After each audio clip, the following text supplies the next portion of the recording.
Shrimp scampi, incredibly easy, incredibly delicious. Let me walk you through how I make mine. We're going to start with some thawed shrimp. These were frozen, just ran them under cold water. Very easy. We're going to use some thin spaghetti here. I think thin pasta works a little better for a scampi dish instead of thick pasta. Already got our water boiling. And we're going to use this pan to cook the sauce and the shrimp. First thing we're going to do though here is we got some garlic that's already mandolined. We got our lemons and we got some breadcrumbs.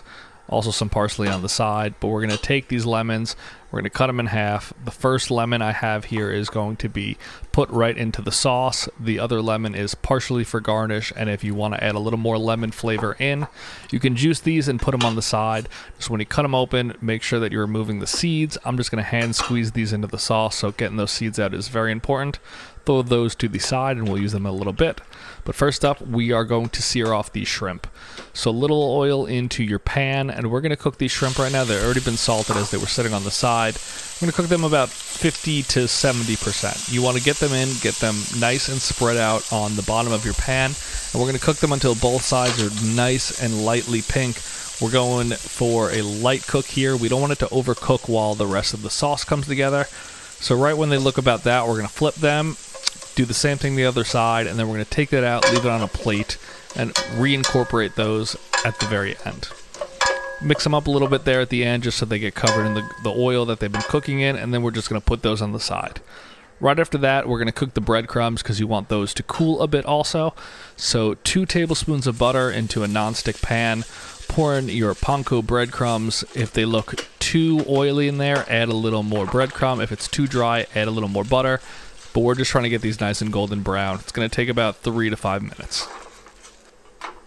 Once they've absorbed most of the butter, we're going to go ahead and add in a little bit of parsley. I think it just gives a nice little pop to the breadcrumb. We're going to add more at the end also, parsley on the top. But this is just kind of bringing it all together. I like to keep a nice even layer, that way everything's getting color and heat, and that's what you're looking for, those nice little brown bits. A few more minutes, right there is all you need. Take it off the heat, put those onto a plate, very nicely even, and they'll cool down. At that point, throw in your spaghetti. It's going to take about 9 minutes, which is just what you need for the sauce. Add in a little more oil, and we're going to sear off this garlic. You don't want it to brown, really. If it becomes bitter, it totally ruins the taste of the scampi, so just get it nice and cooked for about 2 to 3 minutes, and then we're going to go ahead and bring in the rest of the sauce ingredients, which will be the juice of both of those lemon halves. Make sure you're not dropping any seeds in there. If you do like that, just grab it out. It's no big deal. And then we're also going to add in 1/4 cup of the white wine of your choice, as well as a tablespoon of butter.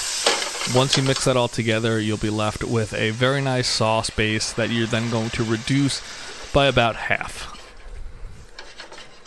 As you can tell, it's very liquidy, but just let that do its thing for a couple of minutes while the pasta cooks on the side, and it'll come down exactly where you want it.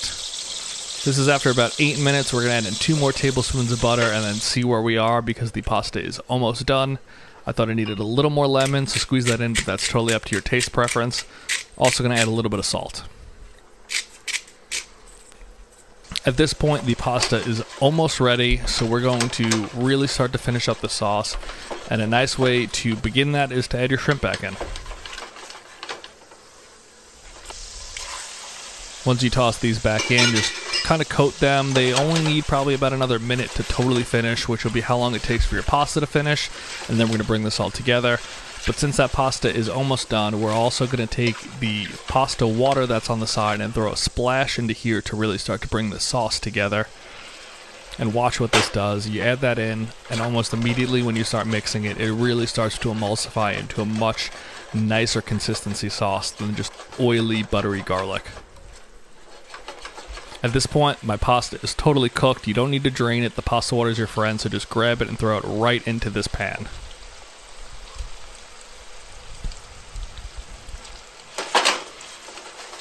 Mix it up, move it around. Adding air into your sauce is your friend, emulsification wise. Will really just help it and become nice and velvety.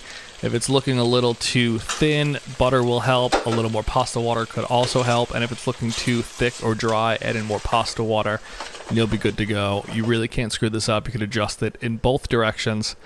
Add in your extra parsley here just to give a little green pop to the shrimp. It's also a nice little flavor boost for this scampi dish. And then you're basically complete. I'm going to add in a little more pasta water because mine was looking a little bit dry, but that's exactly what you're looking for. There's nothing oily or runny at the bottom of this pan. It's completely emulsified and it's completely coating that pasta. So let's plate this up. As you can see, it's covering the noodles great. They're not drippy. They don't look too wet. That's exactly what you're looking for. Spread some shrimp around the sides. Go ahead and cover it in those nice breadcrumbs we made earlier. Add anything else you want here as well. I'm going to put a little more parsley on the top. And then to coat it all off, we're going to add in some lemon zest. Lime zest would probably also be cool, but lemon zest. And then top that with parm. I know some people don't like cheese on seafood, but I think it's great here. Cover it in the cheese of your choice. This is parm. Give this a try. Super easy weeknight dinner, and this is absolutely delicious. Let me know what you guys think.